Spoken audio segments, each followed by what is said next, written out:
ঘুরে দাঁড়িয়েছে কুমিল্লা। ট্রাফিক কন্ট্রোলে কাজ করছে কুমিল্লার শিক্ষার্থীরা। আমরা যেটি দেখেছি নগরের বিভিন্ন পয়েন্টে কিন্তু শিক্ষার্থীরা কিন্তু ট্রাফিকের কাজে ব্যস্ত সময় পার করছেন এবং পাশাপাশি কিন্তু নগরের সৌন্দর্যের জন্য তারা কিন্তু সড়কের বিভিন্ন ময়লা আবর্জনা সেটিও তারা কিন্তু পরিষ্কার করেছেন আজকে আমরা দেখেছি। এবং এই মুহূর্তে কিন্তু তারা ট্রাফিক যে নিয়মকানুন সেটি মানার জন্য কিন্তু সাধারণ মানুষকে কিন্তু যেমন নগরবাসীকে কিন্তু তারা অনুরোধ করছেন, সেই সাথে কিন্তু যেন সারিবদ্ধভাবে যেন নিয়ম শৃঙ্খলা মেনে যেন গাড়ি চলে, সে যানবাহন চলে, সেই জন্য তারা কাজ করে যাচ্ছেন। আমরা যেটি দেখেছি যে সকাল থেকে কিন্তু এই শিক্ষার্থীরা মহাসড়কে আছেন, পাশাপাশি বিভিন্ন নগরের বিভিন্ন পয়েন্টে কিন্তু তারা রয়েছেন। আমরা চাঁদাবাজি, বিভিন্ন জায়গায় যে চাঁদাবাজি ছিল, চাঁদাবাজির বিরুদ্ধে আমাদের কার্যক্রম চলছে এবং কি আমরা মানুষকে জনসচেতন করার জন্য বিভিন্নভাবে আমরা কাজ করতেছি।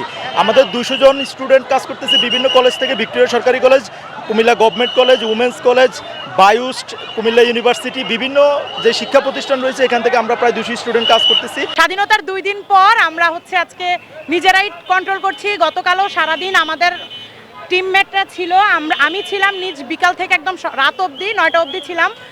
আজকে একদম সকাল থেকে এখন অবধি আছি, যেহেতু ট্রাফিক মোড়ে আমি নিজে যেহেতু আছি, বলবো যে অবশ্যই অনেকটা উন্নতি হয়েছে, যেহেতু আমরা নিজেরাই রাইড করি, জানি শহরটাতে ঘোরা হয়, কি পরিমাণ জ্যাম থাকে প্রত্যেক দিন সেটা আমরা নিজেরাই ফেস করতে হয় যেহেতু শহরের বাসিন্দা। বৈষম্যবিরোধী ছাত্র জনতার যে মাধ্যমে বাংলাদেশের যে স্বাধীনতা, নতুন স্বাধীনতার দিক নতুন প্রজন্ম যেভাবে ঘুরে দাঁড়িয়েছে, আমাদের যে দেখেন আমরা এতদিন পর্যন্ত কুমিল্লাকে মনে করতাম যে একটা সারা দেশের একটা প্রাণের নগরী, কিন্তু এতদিন যে নৈরাজ্য ছিল, সাধারণ শিক্ষার্থীরা তাদের যে প্রাণের দাবি ছিল যে কুমিল্লা একটা যানজট মুক্ত শহর হবে, দেখেন সাধারণ শিক্ষার্থীরা কত সুন্দরভাবে যানজট মুক্ত করতেছে।